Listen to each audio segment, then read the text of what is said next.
Lucio Sextio consiguió el primer consulado para los plebeyos. La pregunta que ahora nos hacemos todos es: ¿cómo reaccionarán los patricios? ¿Cómo actuarán durante su mandato? Hoy, en Roma Eterna, seguimos el relato de la República con el primer consulado plebeyo.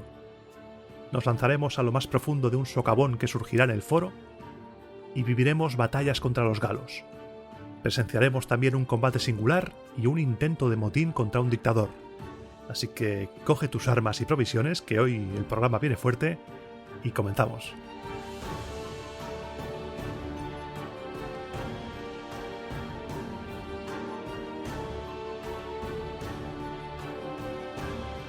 Un programa más de la República y, como lo habíamos dejado en el anterior, la cosa está muy caliente. Los plebeyos habían conseguido el consulado según el relato de las fuentes. Estábamos en el año 366 y el organigrama político de Roma, según nos cuentan, sufre cambios. Tenemos al plebeyo Lucio Sextio en el consulado, con su colega Lucio Emilio Mamerco, y nacen además dos magistraturas nuevas. Esto ya lo comenté, pero vamos a ir refrescándolo. Por un lado, nace la pretura, encargada de la jurisdicción civil, que hasta ese momento había correspondido a los cónsules. Al principio, esta magistratura estaría ocupada solamente por patricios, y el primero en ocupar ese cargo sería Espurio Furio Camilo, hijo del legendario y fallecido a finales del anterior programa Marco Fulio Camilo. Y por el otro, nacen también los ediles curules. Estos magistrados hacían las funciones de organización de la ciudad, organizaban los juegos, el control de aprovisionamiento de la ciudad, los mercados. Los dos primeros ediles curules serían Gneo Quincio Capitolino y Publio Cornelio Escipión. Es la primera vez, creo, que mencionamos a un Cornelio Escipión en el podcast.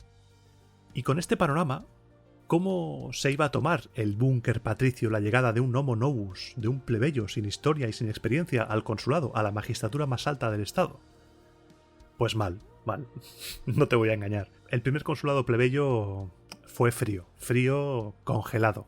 Todas las decisiones se aplazaban intencionadamente con el objetivo de no gestionar nada a través de un cónsul plebeyo. La política romana estuvo completamente parada, como si se hubieran suspendido los asuntos públicos. Se quería dejar pasar el año para sacar de ahí al intruso. Se veía entre ese búnker conservador como una anomalía que Sextio estuviera allí. Las cosas se pararon hasta el extremo de que a principios de año corría el rumor de que los galos, que estaban, si te acuerdas, dispersos por Apulia, se estaban reagrupando y que los hérnicos, por su parte, estaban preparándose para liarla. Pero no se hizo absolutamente nada. Se dejó pasar el tiempo. Se le hizo el vacío al primer cónsul plebeyo. Es algo que dices, madre mía, pero haced algo. No quieren hacer nada, no quieren darle legitimidad a ese cargo. Pero poco a poco tendrán que tragar, y digo tragar mientras hago el gesto de tragar, porque la política romana no se podía quedar parada, y más con la que se le venía encima a los romanos. Al año siguiente, en el 365, volvió a azotar uno de los males más frecuentes de la antigüedad, la epidemia. Esta epidemia se llevó por delante a muchísima gente, de todas las clases sociales, a un censor, a un edil curul, a 3 tribunos de la plebe, a mucha gente, y entre esa gente, como ya te dije al final del programa anterior, cayó Marco Fulio Camilo. Se iba una leyenda por culpa de una enfermedad que estaría presente en la vida de los romanos durante algunos años, esa enfermedad. Al año siguiente todavía estaba. En el 364 todavía seguía la enfermedad, y para intentar conseguir la paz con los dioses y que éstos dejasen en paz a los mortales, se celebró el tercer Lectisternium, desde la fundación de Roma. Para refrescarte la memoria, por si es la primera vez que escuchas Roma Eterna y estás pensando, ¿qué está diciendo el loco este? De Lectisternium, ¿qué es eso? Pues un Lectisternium era un banquete, así en resumen. Este Lectisternium solía ser prescrito por los libros sibelinos, y eran una ceremonia propiciatoria de carácter público. Consultaban los libros y decían, hey, hace falta hacer este banquete para poder restablecer la Pax Deorum. Y en este banquete participaba todo el pueblo romano, y en él se invitaba a uno o varios dioses extranjeros, generalmente de origen griego, que asistían representados por sus estatuas porque a ellos nunca les iba bien. A los dioses pues tenían compromisos y no iban a los banquetes. Las estatuas se recostaban en lechos y eran distribuidas por parejas. La primera vez que te hablé de esto fue en el año 399, hace unos cuantos programas, después de que ese año la peste matara a una cantidad enorme de ganado. Esto se hacía para intentar apaciguar a los dioses y reconciliarse con ellos, pero parece ser que la comida no era del agrado de los dioses y la epidemia continuó. Se intentó todo. Cuentan que hasta se hicieron representaciones teatrales, algo novedoso en Roma. Hablaremos del teatro romano en otro programa, tiene un programa propio, el teatro romano. Ahora quedémonos con que las fuentes sitúan en este momento las primeras representaciones, con bailes al estilo etrusco, llevadas a cabo por los histriones, de donde proviene nuestro adjetivo histriónico, que seguro que has escuchado alguna vez, una persona que es así exagerada en su actuación, en sus gestos. Pero tampoco funcionó, ni banquete, ni teatrillo, nada. ¿Acaso los dioses han abandonado a Roma? Lejos de arreglarse, la situación empeoró. Igual es que la comida era mala, las representaciones eran un poco mierder, porque, aparte de la epidemia, el Tíber se desbordó, interrumpiendo los juegos y provocando un pánico enorme. Esto se interpretó como que los dioses estaban profundamente disgustados por la forma de intentar aplacarlos. Los dioses estaban enfadados y todavía estaban más cabreados aún por la forma en la cual se les estaba intentando convencer para hacer las paces. Y así, en este ambiente de pánico general, llegamos al año 363. Los ciudadanos están desesperados. Los dioses les están infligiendo, ellos creen que un castigo durísimo, y buscan formas de poder expiar las faltas para poder librarse de la epidemia que está asolando Roma. Y en ese momento los más ancianos recuerdan que hacía mucho tiempo, en los albores de la ciudad de las 7 colinas, un dictador había contenido una epidemia clavando un clavo. Un clavo. De esto ya te hablé y ahora estoy tirando de memoria en el primer programa de la República, del que ha llovido muchísimo, pero desde el que tampoco hemos avanzado cronológicamente tanto como nos pensamos. De esto hace apenas 150 años. En ese programa hacía mención a una supuesta manera en la que podíamos datar la fundación de la República. El clavus annalis, que no significa lo que estás pensando, era un clavo de bronce que los más altos cargos del Estado, pretores, cónsules o bien dictadores, fijaban todos los idus de septiembre, el día 13, en el lado derecho del altar del templo de Júpiter Capitolino para señalar el número de años que iban pasando. Se clavaba precisamente ese día porque era el aniversario de la dedicación del templo. Entonces, tantos clavos, tantos años han pasado desde la dedicación de ese templo. ¿Y por qué precisamente en el lado derecho? Porque ese lado daba al santuario de Minerva, y según las fuentes los números eran una invención suya, así que por eso se hacía en ese lado. Nos cuentan también que los etruscos hacían algo parecido. En la ciudad de Bolsini, la actual Bolsena, se clavaban también clavos indicando el número de años en el santuario de Nortia, la diosa etrusca del destino y la fortuna, una diosa que los romanos acabarían asimilando con la diosa Fortuna. Lo que sucedió aquí es que en el siglo IV la escritura había hecho inútil la ceremonia del clavo para llevar la cuenta de los años. Tito Livio nos dice que hay una ley escrita con letras y palabras arcaicas que regula que sea el pretor supremo quien lo clave, y que al haberse perdido esa costumbre, ese era el motivo por el que los dioses estaban furiosos con Roma, por haberse perdido las tradiciones, otra vez apelando a la pérdida de esa tradición ancestral. El primero que llevó a cabo la ceremonia de clavar el clavo fue el cónsul Marco Horacio, al año siguiente de la expulsión de los reyes, un año muy movido. Posteriormente, esta ceremonia pasó de los cónsules a los dictadores porque su poder era mayor y por consiguiente su influencia con los dioses sería mayor. Tiene lógica. Y en esta ocasión, en el año en el que nos encontramos, se decidió elegir a un dictador con el único fin de celebrar esta ceremonia. El dictator elegido Clavi Figendi Causa para fijar el clavo fue Lucio Manlio Imperioso. Para entender el posible sentido de esta ceremonia de fijar un clavo, tenemos que pensar en lo que es un clavo y en lo que hace. Un clavo sujeta. Un clavo fija estructuras. Es un talismán capaz de fijar los males que estaban azotando Roma en ese momento de epidemia. El clavo es estabilidad, cierra y protege contra lo externo, que en este caso es malo. Ese rito de clavar el clavo busca inmovilizar la fatalidad. Durante la historia de Roma veremos en más ocasiones este nombramiento de un dictador para fijar el clavo, invocando a esa antigua ley de la que habla Tito Livio, la lex de clavo pangendo, pero a lo largo de la República se irá perdiendo esta costumbre. Luego Augusto intentó restaurarla, pero ya veremos que tuvo éxito relativo.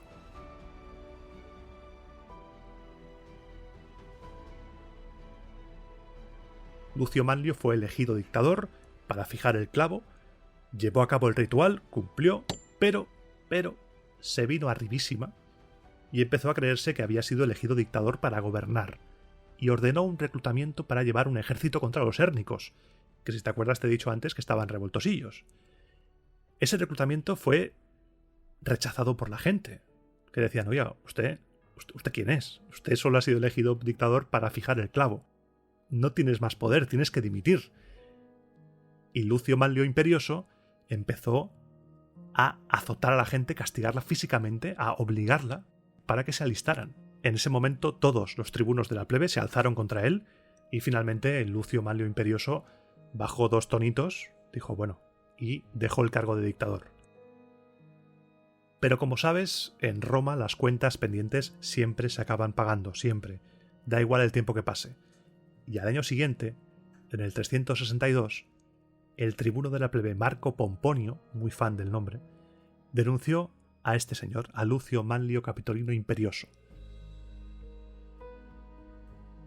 Por lo que nos dicen las fuentes, Imperioso, querido, lo que se dice querido no era. Se le odiaba porque intentó aprovecharse del cargo, se extralimitó, llevó a cabo un reclutamiento salvaje, con azotes, gente detenida y demás, pero lo que más le molestaba a la gente, lo que más odioso les resultaba, aparte de su carácter, era el sobrenombre de Imperioso, Imperiosus. Eso era un nombre que era peyorativo, porque voy a recurrir una vez más a mi amado diccionario de latín y vamos a buscar Imperiosus. Imperiosus,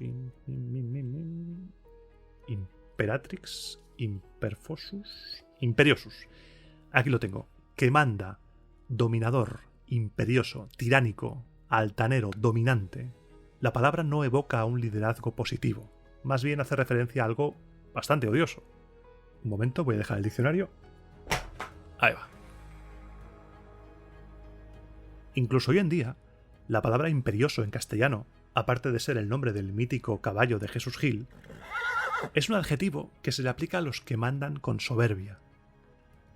La acusación del tribuno estaba llena de argumentos contra Imperioso, pero uno de ellos, el que más impactó a la población, fue el siguiente. Marco Pomponio, agárrate, acusaba a Imperioso de haber condenado al destierro a su propio hijo, un chaval joven, fuerte, que no había hecho nada y que se vio obligado a vivir fuera de la ciudad, lejos de su casa, de sus penates, del foro, de la luz, y cuentan que lo había condenado al ergástulo. ¿Y qué era el ergástulo? El ergástulo era el lugar en el que vivían los esclavos. Ergastulum, el singular en latín, o ergástula, en plural, viene de la palabra griega ergasterion, taller, lugar de trabajo.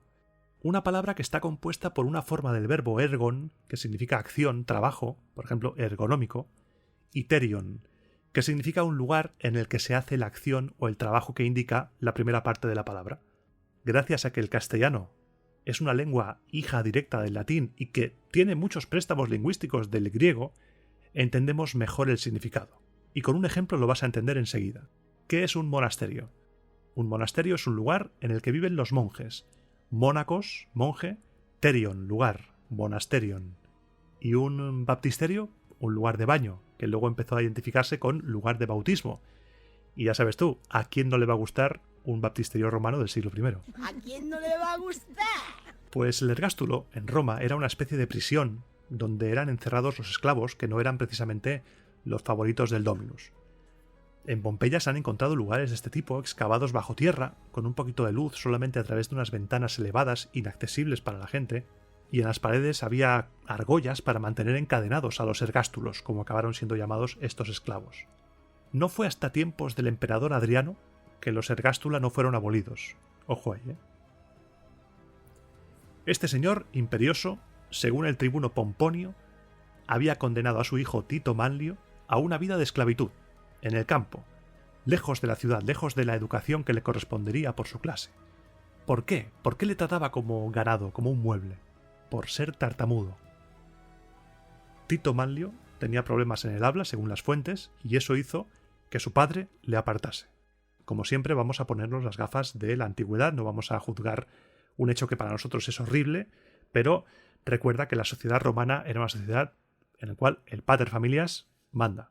Y ahí vamos a seguir el relato mitológico, porque esto no deja de ser una historia legendaria, y vamos a continuar porque tiene mucha amiga esta historia. Esta acusación, aún en el siglo IV, según dice Tito Livio, causó un revuelo tremendo en la ciudad. El escándalo era mayúsculo. Todo esto llegó a oídos de Tito, del hijo, y como había sido criado en el campo, sin la educación propia de su clase, en lugar de quizá ir al foro a hablar a la gente o lo que haría un patricio del siglo IV, lo que hizo fue lo que haríamos tú y yo. Cogió un cuchillaco enorme, que eso debía ser una hoja tremenda, y una mañana se dirigió a Roma sin decirle nada a nadie. Dijo, esto te lo zanjo yo en una mañana. Entró en Roma tranquilamente por una de las puertas y se dirigió de inmediato a casa del tribuno Marco Pomponio. En la entrada, el esclavo que hace de portero le detiene. Alto, ¿quién eres? Soy Tito Manlio, el hijo de Lucio. Anúnciame inmediatamente, esclavo. Se le hizo pasar sin ningún tipo de problema porque el tribuno pensaba que la visita de Tito se debía seguramente a apoyar la acusación contra su padre. Tito saludó al tribuno, buenos días. El tribuno saludó a Tito, buenos días. Y acto seguido, Tito le dijo al tribuno que quería decirle una cosa, pero en privado, sin testigos. Como Pomponio no tenía nada que temer, mandó a todos los presentes que salieran, y en cuanto se quedaron solos, Tito Manlio sacó el cuchillo y saltó sobre Pomponio.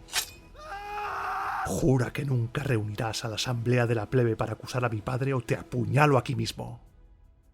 El tribuno se cagó encima. Vamos, imagínate. Las fuentes nos dicen que Tito Manlio era joven, robusto, fuerte. Se había criado en el campo, debía tener unos brazos que de un guantazo te enseñan los secretos de la agricultura romana. Así que juró, vaya si juró, un poco más si jura en arameo. El juramento se hizo público con pelos y señales. El tribuno desistió de presentar acusación contra Lucio y además dijo que fue por un acto de violencia repentina del hijo. Lo dijo tal cual. Yo, Marco Pomponio, retiro la acusación porque me han amenazado con destriparme y la persona que me ha amenazado es el hijo del acusado. Que un hijo hiciera eso por su padre gustó mucho a la gente. No olvides, como te he dicho antes, que la sociedad romana era profundamente patriarcal. Mira lo que mono. Casi destripa a un tribuno para defender a su padre. Un padre que, sí, quizá le había tratado mal, pero ese cariño filial, madre mía. La gente decía, uff, qué bonito. Lucio se libró del juicio y como premio por ese acto de amor, cuentan que el pueblo nombró a Tito, al hijo, tribuno militar. Cada legión tenía 6 tribunos militares y él consiguió la segunda plaza. Sin mérito alguno, él no tenía ningún tipo de experiencia militar, civil, nada. Había vivido en el campo toda su vida. Así que consiguió esa plaza de tribuno por el cariño que se había ganado por parte del pueblo. Cuando toque el siguiente programa del ejército romano, cuando nos encontramos con el siguiente cambio, allá por las guerras samnitas, poco a poco iremos entrando en la estructura y organización del ejército. Había 6 tribunos por legión, y se iban rotando el estar en funciones por parejas. Estaban 2 siempre activos, y a las órdenes del magistrado que estuviera al frente de la legión. Con las reformas de Mario, a las que ya llegaremos, la legión pasaría a estar dirigida por un legado y por un tribuno laticlavio, que era el segundo al mando de la legión. Más tarde ese mismo año, y seguimos en el año 362, nos cuentan que la parte central del foro se hundió. De repente, hola, buenos días, ¡hostia! Un socavón enorme. La causa no está clara. Hay quien dice que fue un temblor de tierra, hay quien dice que fue otra causa violenta, así tal cual. Lo que sí que parece cierto es que en el centro del foro surgió un socavón profundo, enorme. Un socavón que por más tierra que echaban no se podía rellenar. Parecía que conectara directamente con el reino de los muertos. Tras hacer las 1001 consultas correspondientes a los sacerdotes, se interpretó que los dioses querían que se sacrificase lo que constituía la mayor fuerza del pueblo romano. La gente pensó y dijo: ¡Tate! Todos empezaron a tirar armas, porque lo más valioso que tiene Roma son sus armas, su poderío militar. No pasó nada. Otros decían que lo más valioso era el valor de sus ciudadanos, pero ¿cómo personificas el valor y lo tiras por un agujero? No puedes, es imposible. Y en medio de ese debate apareció un joven, un héroe de guerra llamado Marco Curcio, y pidió silencio. Fijó su vista en los templos de los dioses que dominan el foro y el Capitolio, y tendiendo las manos hacia el cielo, se ofreció a sí mismo en sacrificio. Pues lo más valioso que tenía Roma era la juventud. Sin hacerle caso a nadie, sin atender a razones, a súplicas, nada, seguramente hubo gente que le diría: ¿dónde vas, flipao? ¿Dónde vas? Siéntate, tira para casa. Pues nada, ni caso. Se vistió, subió a un caballo completamente engalanado, con la mayor magnificencia posible, y se tiró por el socavón. Que ya me dirás tú, ¿qué culpa tiene el caballo? Tírate tú, zumbao, pero no tires al caballo contigo. Existe una versión, a la cual yo no le doy mucho crédito, que dice que cuando Marco Curcio se tiró al agujero, gritaba: «Suscríbete a Roma Eterna». Puedes hacerlo gratuitamente en iVoox o desde 1,49 € al mes. También puedes apoyar el podcast en la plataforma Ko-fi. La gente no entendió qué quería decir eso, pero la gente se suscribió a Roma Eterna, porque eso era lo único que podía ayudar a cerrar el agujero. Y bromas aparte, ese lugar, el lugar en el que esta leyenda dice que se tiró Marco Curcio, acabó llamándose Lacus Curtius, el lago Curcio, y se convirtió en un espacio sagrado. Actualmente lo podemos visitar, está visitable. Tú, si buscas Lacus Curtius en Google, vas a encontrar una especie de estructura así con piedras así en plan redondo, y es un espacio que no está muy lejos del Comitium, del foro, o sea que la historia esta sí que tiene tintes de leyenda, todo lo demás es leyenda, pero sí que hay algo cierto, que existía ese lugar. Y es un lugar que tiene varias leyendas. Para recordar la primera versión, que ya te la conté, tenemos que remontarnos al programa de la vida de Rómulo, en el que en plena guerra entre Roma y los sabinos, por cierta fiesta que acabó en secuestro multitudinario, Metio Curcio, jefe sabino, se adentró en ese terreno, que según dicen en aquella época era un pantano, y se ahogó. Con el peso de su equipo se ahogó con el caballo, y eso propició la victoria romana. En esa versión, los dioses ayudan a los romanos ahogando al caudillo enemigo. La segunda versión es esta que te he contado, la de Marco Curcio sacrificando el bien más preciado de Roma, la juventud, y la tercera versión es un poco más de andar por casa, y por ello es posible que sea más cercana a la realidad, pero no podemos saberlo tampoco. En ese lugar cayó un rayo, símbolo de Júpiter, y el Senado ordenó al cónsul Cayo Curcio, en el año 445, que dedicara ese lugar para el culto a Júpiter. Lo que es verdad es que ese lugar era un lugar sagrado y un lugar de culto, porque cerca de allí se encontró en el año 1553 un relieve en mármol, datado probablemente de la época de César, que representaba un jinete completamente pertrechado lanzándose al abismo. Para cerrar la historia del lago Curcio, y así a modo de anécdota, comentarte que por aquí cerca asesinaron al emperador Galba, el 15 de enero del año 69, tras estar solo 7 meses en el poder. Galba fue el que, de manera resumida, porque ya llegaremos a ello, el siguiente a Nerón. Y ese año, el 69, es el año que se conocerá como el de los 4 emperadores: Galba, Otón, Vitelio y Vespasiano. Verás tú las risas cuando lleguemos a ese momento en el podcast. El de Vitelio igual lo empiezo y digo, este es el reinado de Vitelio. Y aquí acaba el reinado de Vitelio. Porque dura poco, muy poco esa gente. Bueno, vamos a dejarnos de desvaríos porque tú me das cancha y yo me desvío. Vamos a retomar la historia en el año 362 y después de resolver esa crisis del socavón que no la resuelven.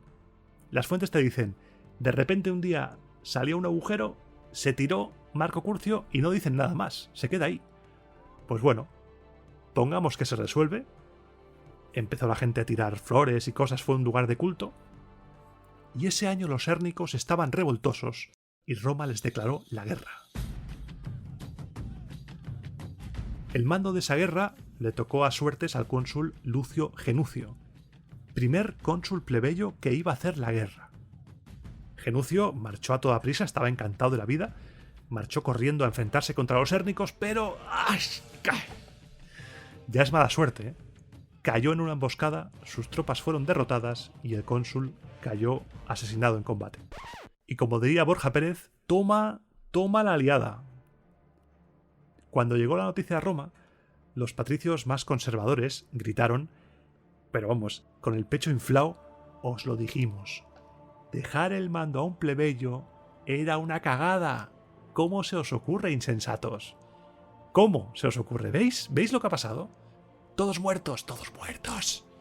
Apio Claudio, que ya en el programa anterior se había negado en rotundo a que hubiera cónsules plebeyos, fue nombrado dictador y los romanos vencieron rápidamente a los hérnicos. Todo siguió tranquilamente porque la acción no para en este programa. Vamos a entrar ahora mismo en unos años en los cuales los galos van a estar por ahí dando un poco por saco. Al año siguiente, en el 361, se volvió a nombrar otro dictador, en esta ocasión fue Tito Quincio Peno, porque los galos estaban causando problemas en la zona. Y me voy a detener un poco aquí, porque como ya te he dicho alguna vez, yo intento que todos los programas tengan al menos un evento remarcable. Un evento que sea el protagonista del programa. Y el de hoy viene ahora mismo. El dictador reunió un ejército enorme, ya que prestó juramento militar a todos los ciudadanos, salió de Roma y acampó en la ribera del lado romano del río Anio. El río Anio tenía un puente que cruzaba al otro lado, a la otra orilla, y en la otra orilla estaban los galos. Ambos bandos intentaban hacerse con el control del puente, pero la cosa estaba muy igualada. No había un vencedor claro y ninguno de los dos bandos quería destruir el puente. Porque, a ver, tampoco estamos tan mal. Entonces, en un momento de pausa, porque las batallas no eran como en las películas, que están ahí peleando 27 horas seguidas, había descansos, un galo enorme, pero enorme, avanzó hasta ponerse en la mitad del puente, se quedó quieto ahí y dijo: que el guerrero más valeroso con que cuente Roma acuda al combate, para que nuestra suerte decida cuál de los dos pueblos es mejor en la guerra. Ese tremendo galaso retaba a duelo singular a los romanos. Entre las filas romanas, miradas, silencio. Los romanos no eran precisamente altos, y este señor era enorme. Dionisio de Halicarnaso dice que era una criatura desmesurada, con una estatura que sobrepasaba mucho la naturaleza ordinaria. O sea, imagínate ese tremendo bichardo. Así que la gente dijo: no, ve tú. Yo creo que... Sentían vergüenza por rehusar el combate, pero tampoco querían exponerse a que el galo les reventase la cabeza. Tontos no eran. Entonces, como nadie salía, y pasaba el rato, apareció Tito Manlio, el hijo de Lucio, ese que amenazó con apuñalar al tribuno Pomponio. Se presentó ante el dictador y le pidió permiso. Si tú lo permites, quiero demostrarle a esa fiera que con tanta arrogancia se pavonea ante nuestras enseñas, que soy descendiente de la familia que arrojó a los galos de lo alto de la roca Tarpeya. Tito Manlio, de la familia de Marco Manlio Capitolino. El dictador le respondió: honor a tu valor y a tu afecto filial para con tu padre y tu patria, Tito Manlio. Marcha, y con la ayuda de los dioses deja invicto el nombre romano. Tito entonces tomó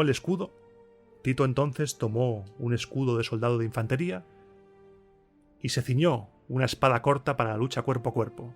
Tito Livio dice que se ciñe la espada hispana, pero Tito Livio aquí está cayendo en un anacronismo, una flipada. En aquel tiempo no existía esa espada, en el siglo IV a.C. Como mucho, podía haber cogido una espada gala, una espada celta, porque en sus enfrentamientos los romanos, por supuesto, cogían armamento enemigo y lo aprovecharían, así que posiblemente fuera una adaptación de un arma gala. Lo que sí que cogió fue un arma más corta de lo que se usaba normalmente, con el fin de apuñalar. Y como veremos dentro de varios siglos, la Gladius Hispaniensis, la típica espada romana del legionario, se usaba para apuñalar. Ya llegaremos a eso. Quédate con que Tito Manlio coge un escudo, se ciñe una espada corta, se acerca poco a poco al galo, y el galo al verle se descojona en su cara. ¿Pero esto qué es? Yo desayuno a 3 como tú cada día. Tito no contestó. Tito se plantó delante del galo y comenzó el combate. Un combate que no iba a ser vistoso. Un combate que no iba a ser espectacular, no habría bailes, no habría nada. El galo lanzó un golpe contra la espada de Tito, falló el golpe, y en ese momento Tito levantó la punta de su espada y con su escudo apartó la parte inferior del escudo galo, dejando al descubierto el cuerpo del enemigo. Tito, que al ser más bajo aprovechó para descubrir la parte inferior del cuerpo de su enemigo, asestó desde abajo 2 cuchilladas, atravesándole el bajo vientre y la ingle. Y ahí se acabó el combate. El galo cayó con todo su peso, se desangró y murió. Se hizo el silencio. La gente, ni galos ni romanos, se lo creían. Acabó el combate y Tito Manlio respetó el cadáver de su enemigo. Solo despojó un collar. El collar que llevaba el galo. Y se lo colocó al cuello como trofeo. Los galos se quedaron pasmados y esa misma noche se dieron el piro. Huyeron a Tibur, cerraron un acuerdo de ayuda militar con los tiburtes a cambio de comida y marcharon a la Campania, al sur. Por ese combate, Tito Manlio recibió un sobrenombre que seguro que te suena, el sobrenombre de Torquato, Torquatus, adornado con un collar, una palabra que viene de Torquis Torque, collar. Así que si conoces algún Torquato, te puedes tirar el megadato y contarle la historia del romano que acuchilló a un galo de, no sé, 3 metros, 5 metros. No dicen nada en las fuentes, pero yo me imagino a un tremendo bicho.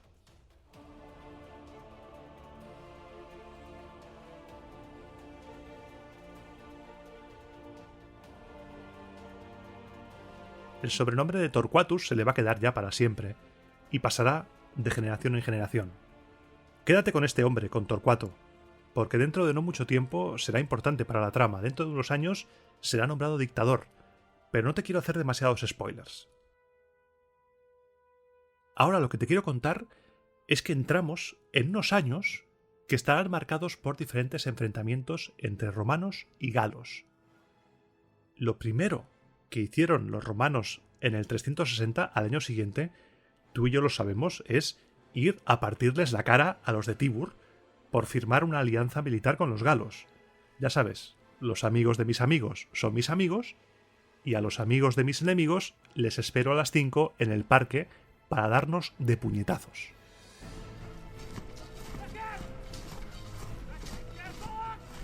Y la jugada es la siguiente. Los romanos, comandados por el cónsul Gayo Petelio Balbo, atacan a los tiburtes y su colega Marco Fabio Ambusto, mientras tanto, guerrea contra los hérnicos, porque también seguían dando la vara. Y mientras los dos cónsules están ocupados en la guerra, los galos volvieron de la Campania y empezaron a arrasar todos los campos a su paso. El Senado, visto que hacía falta alguien que pudiera echar una mano, nombró dictador a Quinto Servilio Ahala para hacer frente a los galos.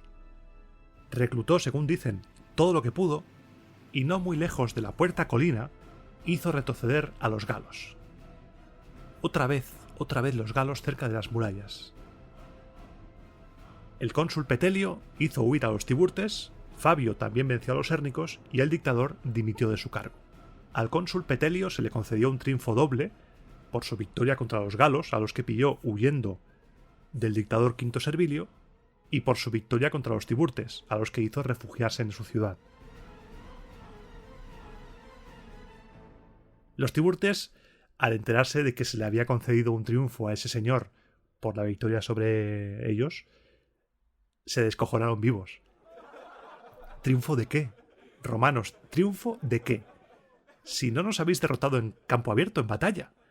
Ha sido una simple escaramuza. ¿Esas son las hazañas que los romanos creen merecedoras de un triunfo? Recuerda, el Lacio, parking de discoteca marronera. Aquí van a navaja. Yo me imagino a los de Tibur diciendo: sois unos payasos.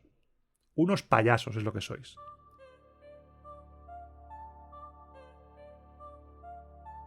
La cosa parecía haberse quedado así. Bueno, vencieron a los tiburtes, vencieron a los hérnicos, a los galos, pero una noche, al año siguiente, en el 359, un ejército de Tibur salió de la ciudad bien temprano y llegó a Roma. Antes de que amaneciera, la gente más madrugadora empezó a ver que había enemigos ahí, en las murallas, y dieron la voz de alarma, todos acojonados. A ver quién viene ahora. O sea, me imagino a un turista diciendo: madre mía, es que ni un día tranquilo en esta ciudad, es que ni un día. Se empezaron a reforzar los puestos de guardia, los dispositivos de protección de la muralla, soldados en las puertas, y cuando amaneció, las primeras luces del día dejaron ver la realidad de lo que estaba sucediendo. Un pequeño contingente de enemigo ante las murallas. ¿Tanto alboroto por un pequeño ejército de tiburtes? Los cónsules de ese año, Marco Pompilio y Gneo Manlio, salieron cada uno por una puerta, atacaron por los lados a las fuerzas de Tibur y los hicieron huir enseguida. Y así llegamos al último año que analizaremos en el programa de hoy, el año 358. Ese año los rumores de un nuevo enfrentamiento contra los galos iban tomando forma. Si te fijas, hemos cambiado los volscos y los equos por los galos. Por suerte, los latinos, que también estaban revoltosillos años atrás, pidieron la paz con Roma, y eso hizo que un gran contingente de tropas latinas se uniera a las fuerzas romanas. Mientras tanto, los galos se habían establecido no muy lejos de la ciudad de Praeneste, y se nombró dictador a Cayo Sulpicio, que nombró como jefe de caballería a Marco Valerio. El dictador Sulpicio seleccionó a los mejores soldados de los ejércitos y marcharon contra los galos para enfrentarse a ellos en Pedum. Pedo, en castellano. Sí, nombre no muy glorioso. En la actual Galícano nel Lazio. Sulpicio quería desgastar a los galos. Sabía que estaban en territorio extranjero y quería aprovecharse de que no tenían un buen acuartelamiento y que se encontraban con serias dificultades para abastecerse. Cuando hablamos de guerras y de batallas, nos llenamos la boca de gloria militar, con las armas, ¡ay! Espadazos, 800.000 soldados se pegaron, pero hay algo mucho más poderoso que las armas: los estómagos. Si matas de hambre a tu rival, no tienes rival. Directamente se muere. Y tú proteges a tus tropas. Como los galos, según las fuentes, estaban en esa situación de estrecheces de suministros, buscaban el choque, buscaban enfrentarse a los romanos, y los soldados romanos estaban deseando pegarse, porque los soldados romanos de esa época lo que querían era acabar la guerra y volver a sus casas, no eran soldados profesionales. Pero Cayo Sulpicio no quería arriesgarse a perder ni un solo hombre ante un enemigo que cada día que pasaba era más débil. Si dejaba pasar el suficiente tiempo, la victoria vendría sola. Y el dictador lo que hacía era dar largas a los soldados. No os preocupéis, ya pelearemos, ya pelearemos. Quien se atreva a combatir sin recibir una orden mía va a flipar. Anunció castigos muy severos para todo aquel que se saltase sus órdenes. Esta situación ya la hemos visto. El ambiente en el campamento se va agriando, el ejército se va poniendo de culo contra el dictador. Primero, silencio tenso. Ok, acatamos las órdenes. Después, comentarios y cuchicheos. Los soldados entre ellos. Pues mira el dictador este, madre mía, estamos aquí perdiendo el tiempo. De ahí a criticar abiertamente al dictador y a todos los senadores. Los soldados creían que Sulpicio lo único que quería era calentar la silla para disfrutar de un triunfo gratis, free, sin tener que luchar. Esperaba que la victoria le llegara volando a sus brazos. Eso era lo que pensaban los soldados. Y con el paso de los días la situación se volvió insostenible. Los soldados directamente increpaban al dictador. Si no salimos a luchar, nos vamos a Roma. Para estar aquí haciendo el tonto, me voy a mi casa, Sulpicio. No eran profesionales. Era gente que estaba ahí obligada, querían irse a sus casas. Como en todo movimiento de este tipo, los soldados eligieron a un líder, a un portavoz, a un hombre que se llamaba Sexto Tulio. Le nombraron portavoz de todo el descontento del ejército. Tulio, al fin y al cabo, era una auténtica celebridad en esa época. Cuentan que fue 7 veces primipilum, primer centurión, y que no había nadie en la infantería romana más célebre por sus hazañas en ese momento. Era como el Sicio Dentato de su época. Tulio, a la cabeza de una columna de soldados, un buen día se acercó a la tribuna del general y le habló directamente a Sulpicio. «Con tu permiso, dictador, todo el ejército, considerándose declarado por ti culpable de cobardía y desprovisto de sus armas para avergonzarlo, me ha pedido que defendiese su causa ante ti.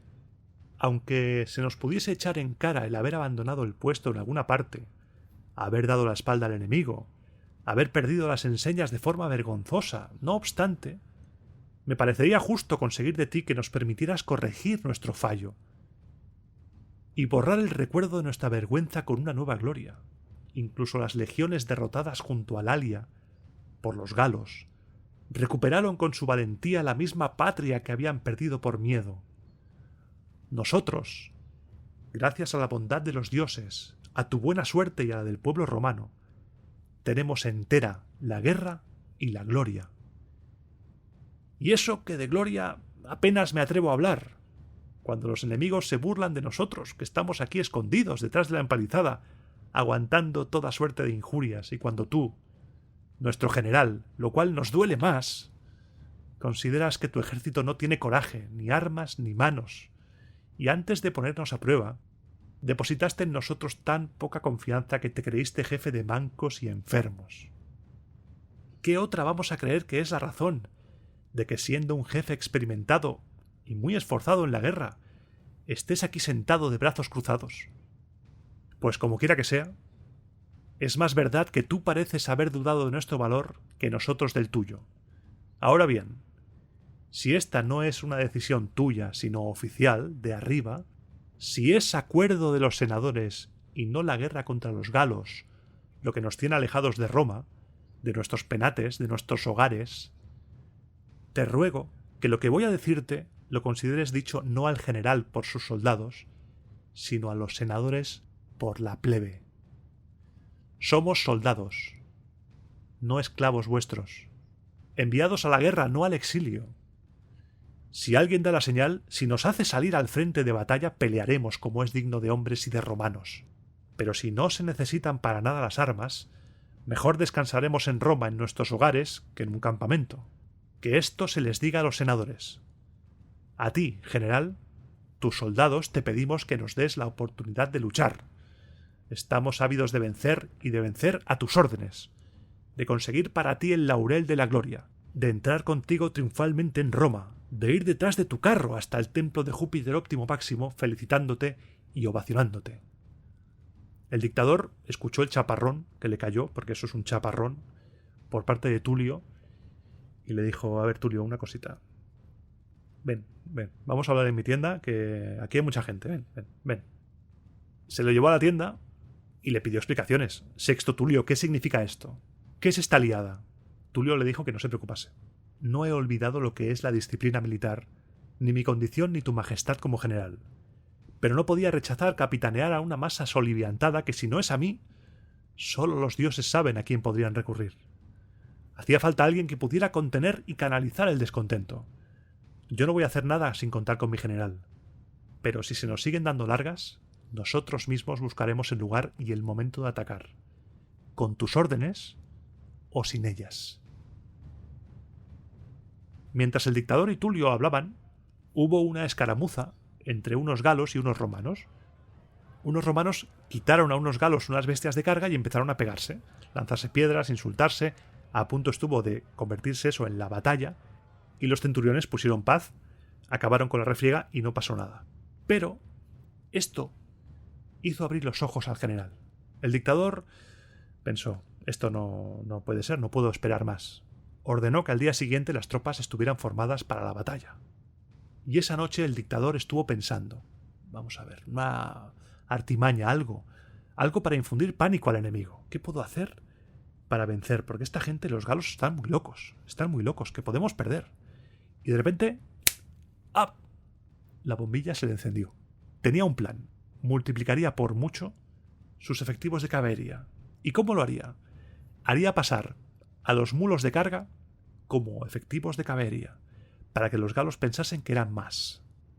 Dio equipo del botín enemigo y armas de los enfermos a los mozos encargados de los mulos, y así reunió unos 1000, mezclando entre ellos 100 jinetes de verdad, y les ordenó que esa misma noche se fueran a las montañas que dominaban el campamento, se ocultaran en sus bosques y esperasen su señal. Al amanecer, el ejército romano se desplegó al pie de las montañas para que los galos se situasen de cara a ellas. Los galos atacaron violentamente el ala derecha, en la que estaba el dictador. Un dictador que estaba completamente on fire, increpando a Sexto Tulio durante la batalla. ¿Dónde estás, Sexto Tulio? ¿Dónde está ese ardor guerrero? ¿Así es como me prometisteis soldados que combatiríais? ¿Dónde está el hambre de gloria, Sexto Tulio? ¿Dónde está el cobarde general ahora? ¿Me vais a seguir o vais a darme la razón por querer dejaros en el campamento, cobardes? La escena del dictador insultando casi a sus hombres me parece visualmente potentísima. Los romanos empujaron salvajemente y desordenaron las líneas enemigas, y una carga de caballería acabó por desbaratarlos. Sulpicio se dirigió entonces a su ala izquierda para seguir animando a los soldados de ese lado, e hizo la señal.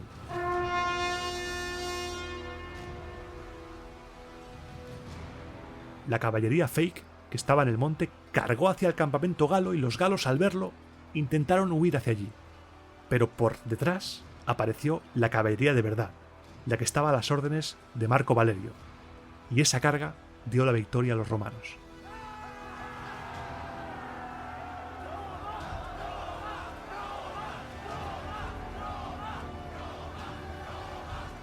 Despojó un peso bastante considerable en oro, y ese oro lo consagró en el Capitolio.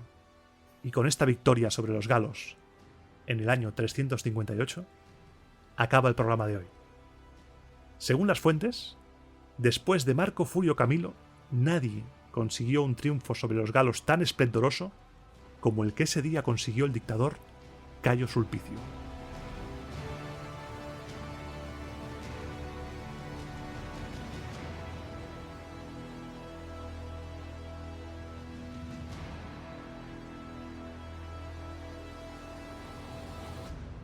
Esta canción es nueva, por cierto, nunca la había usado. Voy a beber un poquito de agua, un momento.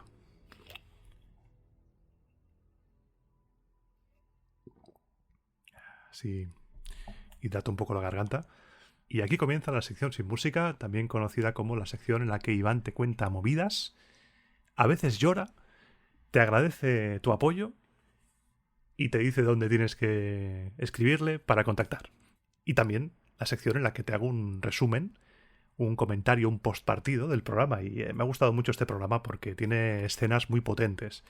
Lo del puente, con Tito Manlio dándole 2 puñaladas a un galo enorme, esa figura, esa escena, la vamos a ver a lo largo de la historia en diferentes relatos y diferentes culturas, e incluso hoy en día se ve ese tipo de enfrentamientos, combates singulares. Tenemos desde el Berserker todo loco, que es una versión vikinga de Horacio Cocles, hasta los malos del equipo A que se enfrentaban al equipo A. Siempre había un gigante, un grandullón, que peleaba contra MA, contra Mr. T. Son escenas que ahora mismo se están empezando a gestar, normalmente como copia de otros relatos anteriores, griegos o de otras culturas, pero que aquí se vertebran con la historia de Roma. Una historia que todavía es principalmente legendaria, pero no por ello menos entretenida, porque está genial. Y después del postpartido, lo primero es agradecerte tu apoyo, agradecer que estés ahí, un programa más. Muchas gracias. Independientemente de lo que estés haciendo, estés en la cama, estés conduciendo, estés haciendo deporte, limpiando, muchas gracias por estar ahí, un programa más.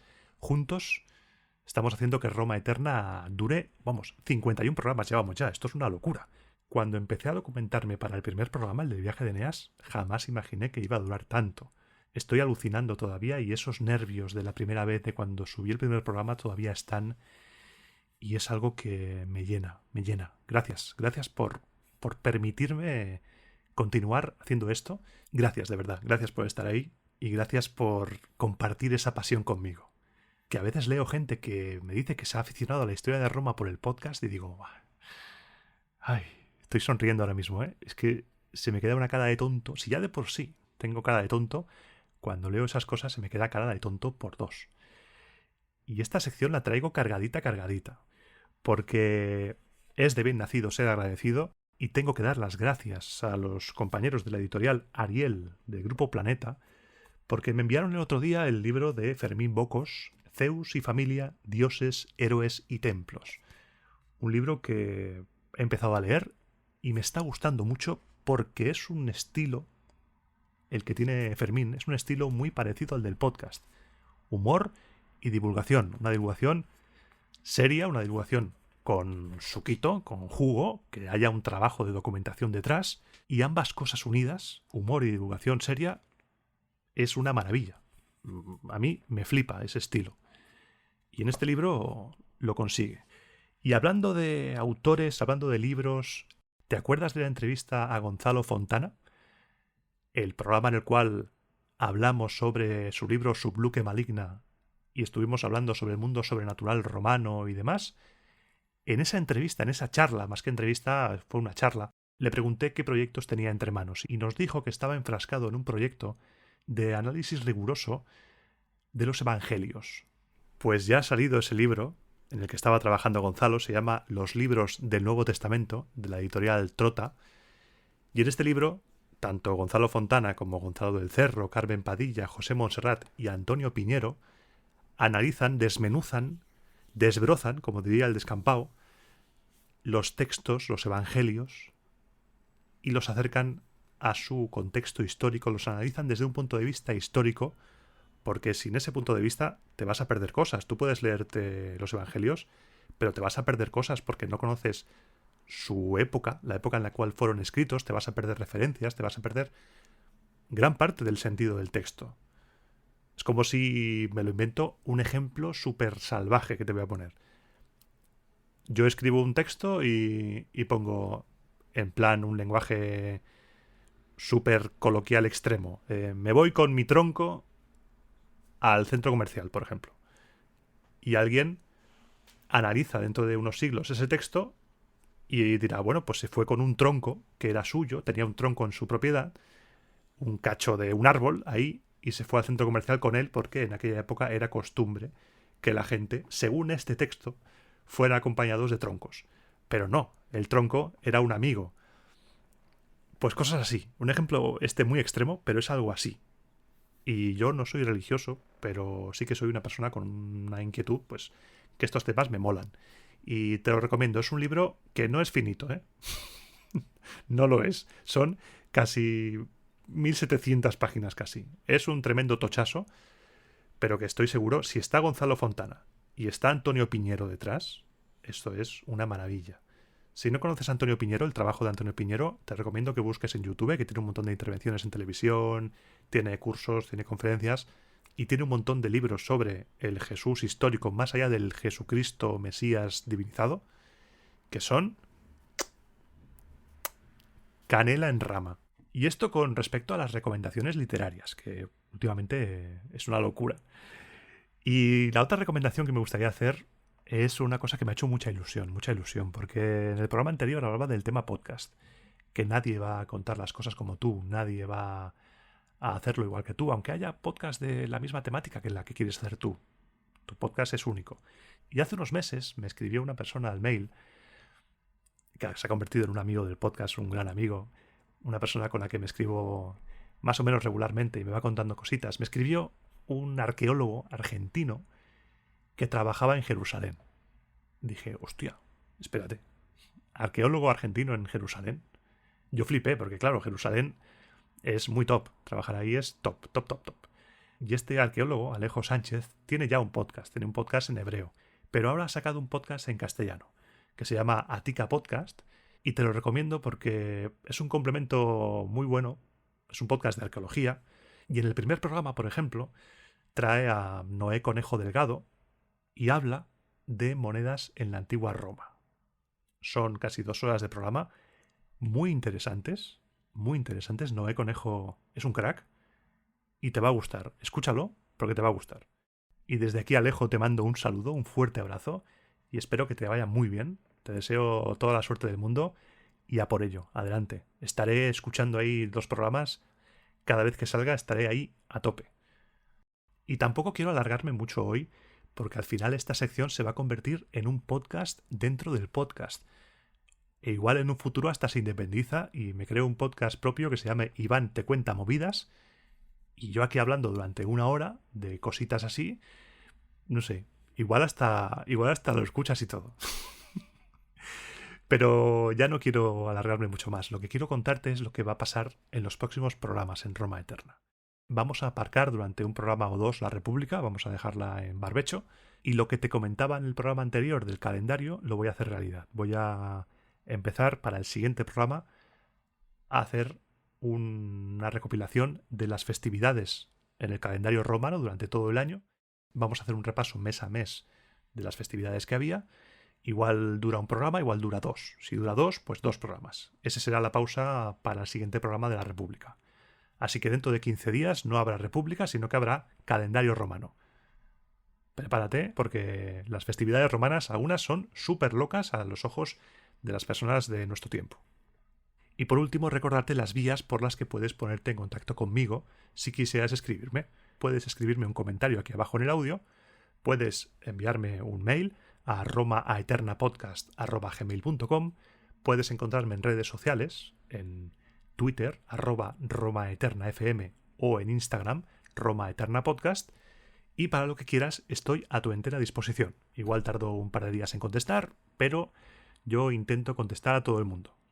Y si tardo, perdón, pero entre el trabajo, el podcast y todo, yo me lo paso muy bien, pero es muy cansado, ¿eh?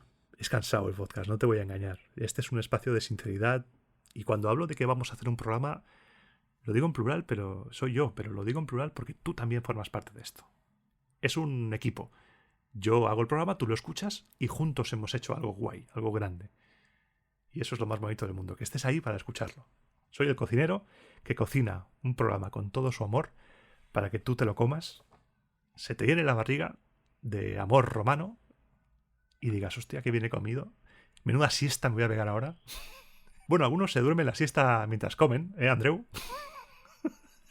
Pero otros aguantan hasta el final. Y ahora sí, sin más, llega el peor momento del programa, el momento de despedirse, porque si no nos vamos a alargar demasiado. Y todos sabemos que cuando alguien va a tu casa y no acaba de irse y se alarga la visita, al final se hace incómodo. Así que vamos a irnos por todo lo alto y te espero dentro de 15 días, pasaré lista, para hablar del calendario romano en el próximo programa de Roma a Eterna.